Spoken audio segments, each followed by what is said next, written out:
Yeah, y'all seen what y'all just seen. Y'all seen what y'all just seen, and y'all see the title of the video. Use this build before it gets patched. Okay, so as some of y'all are aware, in competitive, there's a hand cannon that has headstone on it and firefly. And for some reason, when you do the headstone firefly combination, the firefly blows up the stasis crystal. It does dumb damage when you have cauterized darkness on. So I was like, do I have to play competitive? Because, you know, some people don't like PvP. I enjoy PvP, but I was like, is there a way to copy that build, copy that setup without getting that gun? Does it work if you do a stasis crystal with an ignition explosion? And of course, Hunter's got gunpowder gamble, right? Like, that would be amazing, right? And y'all just seen it works. So the whole point of this build is spamming gunpowder gamble with a stasis crystal with cauterized darkness on in order for us to annihilate any enemies in our wake. And I couldn't do a scoreboard damage value for you guys because it's bugged. It doesn't actually tell you the actual number with this combination. So that's how I know, like, it's something fishy going on here that's not supposed to be happening. As y'all seen, I one-shotted the subjugator, which is the strongest mini boss in the game. And here goes some Mythic gameplay footage, because I know some of you guys, Mythic gameplay footage right here showing you that it works in Mythic as well, of killing enemies. Them bullet sponge enemies, kill them easily as well. So this is kind of insane. Now, the more crystals you have, the more insane damage it is, obviously. And the higher your grenade stat is, the more insane the damage is. So in this build, you want to try to go for 200 grenade stat. And then, of course, you want to have your uptime on your other abilities. So you want to make sure you have at least 70 melee and 70 class ability, okay? Other than that, pour as rest as you can inside weapon stat, so that at least your weapons do more damage. Or you can just go 100 class ability and 100 melee after you got your 200 grenade.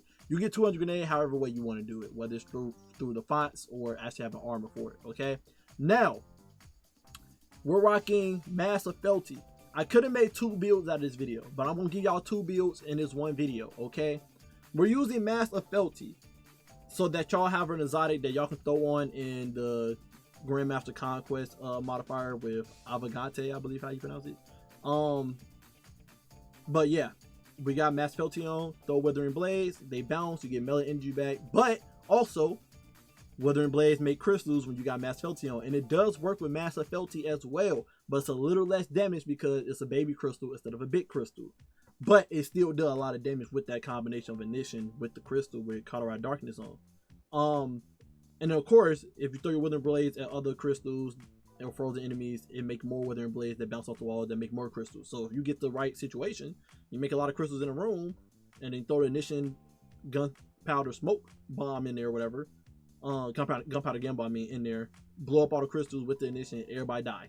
Literally. Like, I kid you not. Everybody die if you have all them crystals in the room with the ignition. So that's our main build, is to make a lot of crystals possible, and then throw an ignition gunpowder gamble in the mix and blow up the whole room. Again, I'll have 2 builds for this. I'll go into the second build after I explain the Master Fealty build, okay?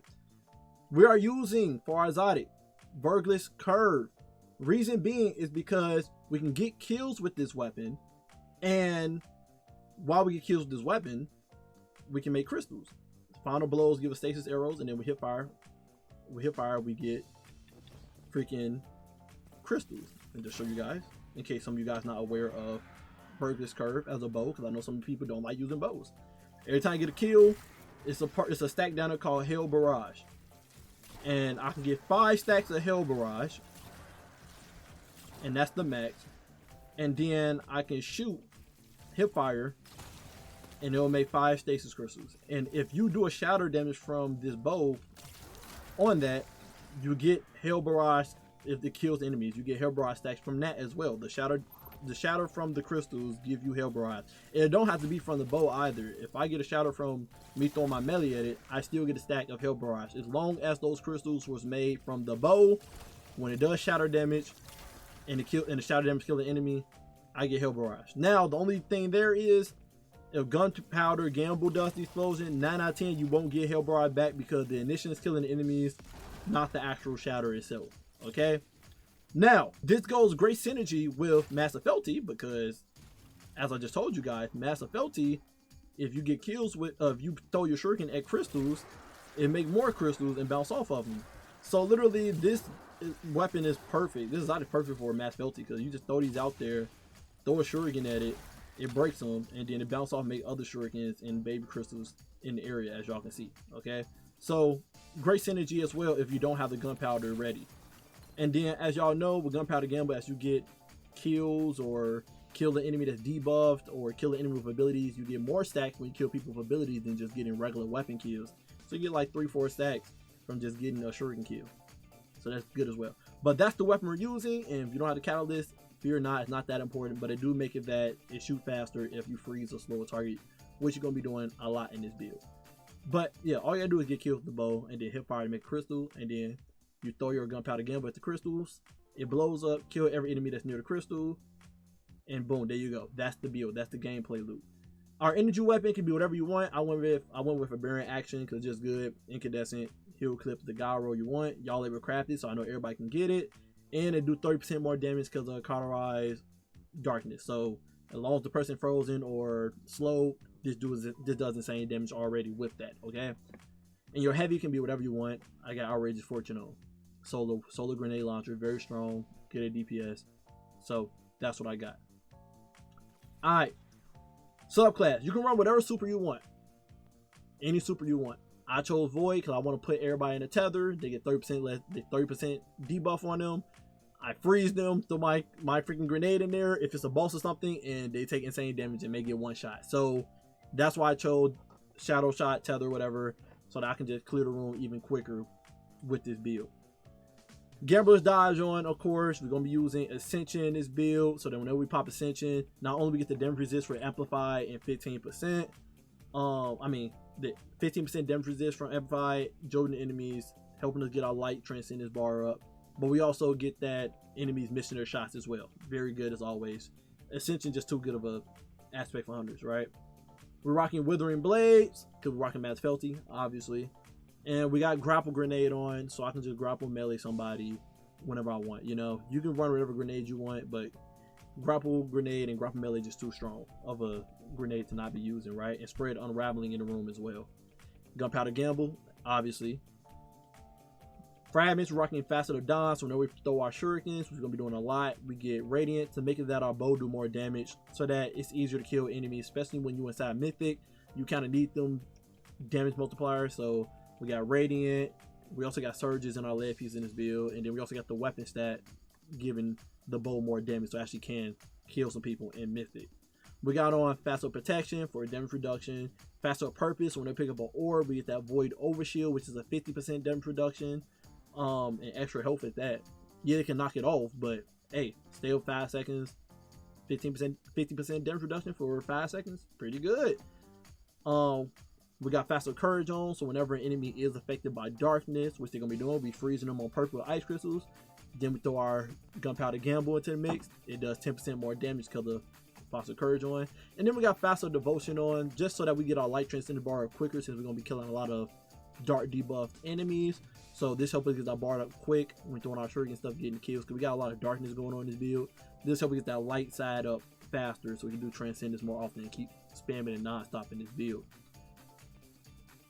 Alright. Artifact. Only thing you need an artifact is Cauterized Darkness, but to add more synergy into it, Fever and Chill. So when you get those stasis kills with the bow, you get Frost Armor on for more damage reduction in the build. In the game, we got on one with Frost, and we do have Frost Armor on, and making that our reload speed and stability is higher, buffed up, so the bow shoot faster. So the bow should be having like max draw time, to be honest with you guys. With this and the catalyst, should have max draw time. We got on Frost Renewal, so that whenever we got Frost Armor, then they put us in critical health, red health. We'll do a freeze pulse around us, and we get Frost Armor and our teammates Frost Armor. We got Shield Crush on, so whenever we got the Void Overshield on, our melee do more damage and come back quicker, and whenever we got Radiant on or Amplified on, our grenades come back quicker and do more damage. AKA Gunpowder Gamble do more 50% more damage. So this helps us get our ability spam more quickly. And then we got Frigid Glare on. Whenever we get a precision kill with the bow, it does a frost burst, and every enemy that's near them will get frozen of whoever I just killed.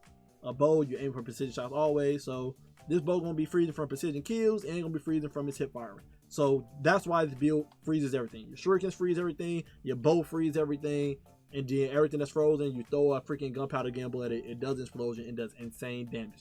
More crystals out there equals more insane damage. If there's a mini boss out there, as y'all seen with the footage in Mythic and freaking the train shooting range, because I know y'all like both, y'all like seeing real and numbers, right? More crystals out there before you throw the gunpowder gamble, the more damage it does, that it's going to nuke the whole room. So try to get as many ice crystals out there as possible. Try to get your 5 stacks of ice crystals before you throw your gunpowder gamble at the wall and blow it up to get that insane damage. And make sure you shoot the crystals near the person you're trying to do that insane damage to, obviously, right? Also too, well, I'll get into that. Mods we got on thermodynamic siphon, so we're rocking stasis and solar weapons in this build. So any kills we get for our weapons, we get an overpowered. Special ammo finder, so we have more ammo for our aberrant action, so that we keep that going in the build. We got on 3 heavy-handed, so that whenever we kill somebody with shurikens, we make it overpowered for ourselves. You can't take some of these off if you feel like you ain't doing it that consistently. And you can put on the grenade one if you want to. You can put on stuff that when you do melee damage, you get your other cooldown stuff back. You can go however way you want to go with your hand piece. Your arm piece is basically free for whatever you want to be. Chest piece, your resist mods, and then just make sure you have on solar ammo generation. So when you're getting them solar kills with your special weapon, or stasis ammo generation, if you're getting more kills with the bow, then this will give you more special ammo. You can go either way with this one.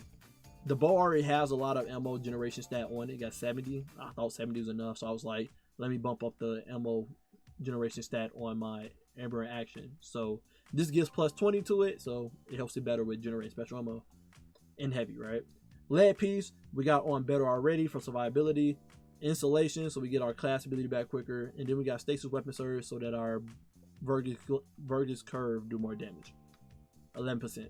And then class item, got on Reaper, Outreach, pop our class ability, we get some goddamn melee energy back. I know y'all probably like, but our Gimbo dodge, our gives melee, a whole melee charge back. I want more, so this gives me closer to getting 2 of my shurikens back with 1 class ability instead of just 1.5. You get what I'm saying? And then we got distribution on, so I pop my ability near a group of enemies, which you're gonna be doing, Ascension. I get more ability energy for all my abilities. And that's the build. Now, if you want the try-hard version of this build, the one that's more set for Mythic, both work in Mythic. The gameplay I showed y'all was with Mass Fealty. But this is to make it even more juiced up and more compy. Like I said, here go the second build. If you want a try-hard build, you'll be using Verity and Inmost Light. Those are the class item. The stats you want to look for. Try to aim for 200. Yep, those the stats you'll be looking for. The weapons you'll be using. The mods you'll be using. And artifact mods you'll be using. And the subclass. Also too, if you're not a fan of bows, don't worry, I got you. You won't be making that 5 walls of stasis crystals, but you got on Wicked Implement to replace it as well. So this is a Wicked Implement build as well. You would just put on Wicked Implement and make sure you have the catalyst. That's it. You got to make sure you have the catalyst, because the catalyst making that, it got headstone. So whenever you get precision kills, it makes the crystal, and then you can throw your gunpowder game at that 1 crystal and still do the same effect as I showed y'all in the gameplay with Wicked Implement. At the beginning, I showed y'all Wicked Implement, and I showed y'all with Vergus Curve. So you can use either one. It don't have to be just Vergus Curve. You can use Wicked Implement. Yeah, that's the build. Use it before Bungie patches it, because I know for a fact Ignitions, when someone's near a stasis crystal, ain't supposed to be doing that much damage, but it is. So it's literally killing mini bosses, bro. Freaking insane. So, and cleaning rooms in Mythic. So make sure you use this before Bungie patches it. I got way more builds ready for you guys. I promise you all I do. So stay tuned. YouTube members, y'all probably finna see a lot of videos uploaded this same day. Y'all gonna get the builds like 5 days early, something like that. 4 to 3 days early. So Love you guys. Appreciate you guys always. And until next time, stay up.